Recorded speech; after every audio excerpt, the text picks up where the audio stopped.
High friends, good morning. Welcome back to my channel Rupa Malakar ব্লগে তোমাদের স্বাগতম। খুব খুব ভালোবাসা। আজকে রবিবার নতুন একটা ব্লগ নিয়ে চলে এসেছি। সারাদিন কি করছি না করছি দেখতে থাকো, আমার সাথে থাকো, না স্কিপ করে পুরো ভিডিওটি কন্টিনিউ দেখতে থাকো। লাইক করো, কমেন্ট করো, শেয়ার করো। দেখো সকালে আকাশটা এত সুন্দর লাগছে আজকে, তোমাদের সাথে একটু শেয়ার করলাম। দেখো মেঘটা মানে সত্যি খুব দেখতে সুন্দর লাগছে, তাই ভাবলাম একা কেন দেখি, তোমাদের সঙ্গে একটু শেয়ার করি। আর সকালে এরকম আকাশ দেখতে কার না ভালো লাগে বলো? মেঘলা মেঘলা থাকলে তো একদমই ভালো লাগে না। যাই হোক, একটু বেলা হলে একটু মেঘলা মেঘলা হয়েছিল, কিন্তু সকালে আকাশটা এত সুন্দর।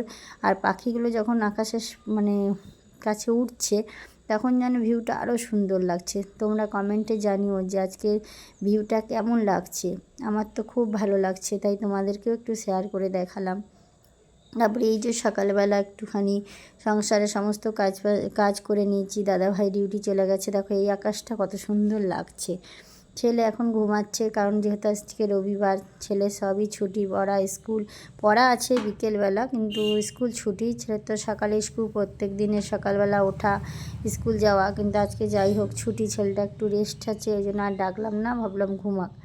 আজকে এই যে সারাদিন তারপরে তোমাদের সামনে আসতে পারিনি। রবিবারটা আমি একটু চাপেই থাকি, মানে সংসারে কাজে একটু প্রেশার থাকে, মানে যেহেতু ছেলে স্কুল ছুটি, ছেলের ড্রেস কাচা, মানে একটু কাজ একটু বেশি থাকে। এই যে এখন দেখো শাক হয়ে গেছে, এখন আমি একটু বাঁধাকপি দিয়ে মুড়ি খেয়ে নিচ্ছি। আজকে রান্না করছি হজম গুটি। প্রত্যেক দিন মাংস রান্না করা, প্রত্যেক রোববার মাংস রান্না করা হয়, আজকে তাই একটু হজম গুটি রান্না করা হবে। তাই আজকে একটু হজম গুটি নিলাম। হজম গুটিটা বেশ কষা কষা করে করব। চলো দেখতে থাকো কিভাবে করছি।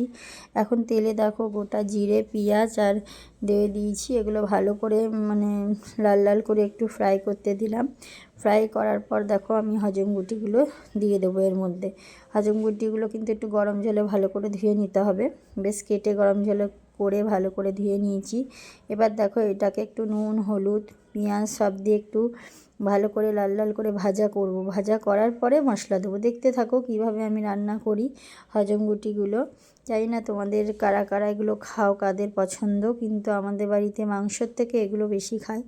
আর যেহেতু আগের দিন বিরিয়ানি খাওয়া হয়েছে ছেলের জন্মদিনে, সেই জন্য আজকে আর মাংস খেতে চাইলো না, বললো হজম গুটি খাবো, তাই হজম গুটি নিলাম। এই দেখো এবার এটাকে নুন হলুদ দিয়ে বেশ সুন্দর করে মানে ফ্রাই করে নিচ্ছি। এরপরে মশলা অ্যাড করব। দেওয়া হয়েছে আদা বাটা, রসুন বাটা, লঙ্কা বাটা আর জিরে গুঁড়ো আর একটু কাশ্মীরি লঙ্কা গুঁড়ো। এগুলো দিয়ে বেশ সুন্দর করে কষি নেব। যখন একদম কষানো হয়ে যাবে, গায়ে গায়ে লেগে যাবে, তেল ছেড়ে যাবে, তখন হালকা জল দিয়ে ঢাকা দিয়ে এটা ফুটতে দেবো। দিয়ে দেখো এবার আলুগুলো অ্যাড করে দিলাম। যে আলুগুলো ভেজে তুলে রেখেছিলাম, সে আলুগুলো দিয়েও বেশ সুন্দর করে কষিয়ে নিচ্ছি। কষানোর পর যে আলুগুলো কষানোর পর একটু জল দেবো। জল দিয়ে যেহেতু হজম গুটি একটু সেদ্ধ হতে দেরি হয়, আর গরম জল করে দিলে খুবই ভালো হয়, কিন্তু আমার তো মনে ছিল না, আমি ঠান্ডা জলই দিয়ে দিয়েছি। গরম জলটা দিলে আরও একটু ভালো হয়।